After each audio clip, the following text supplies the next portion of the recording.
வேண்டாம். ரகசிய பாவங்களை வாழ்க்கையை விட்டுடு.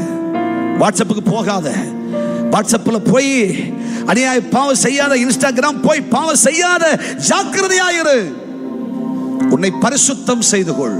கர்த்தர் உன்னை எச்சரிக்கிறார். இது கடைசி எச்சரிப்பு. கைகளை தட்டி கர்த்தரை மகிமைப்படுத்து. உன்னை ஆசீர்வதிக்கும்படி கர்த்தர் விரும்புகிறார். உனக்கு அற்புதம் செய்யும்படி கர்த்தர் விரும்புகிறார். இந்த நாள் கர்த்தர் உண்டு பண்ணின நாள். இன்றைக்கு உங்களை பரிசுத்தம் செய்து கொள்ளுங்கள். இன்றைக்கு உங்களை சுத்தம் செய்து கொள்ளுங்கள்.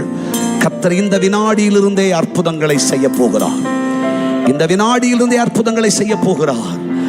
ஆண்டவரே, என் வாழ்க்கையில அறிஞ்சோ அறியாமையோ ஏதாகிலும் தப்பிதங்களை பாவங்களை செஞ்சிருந்தேன்னா என் பாவத்தை போக்கி என்னை சுத்திகரியும் ஆண்டவரே சொல்லுங்க.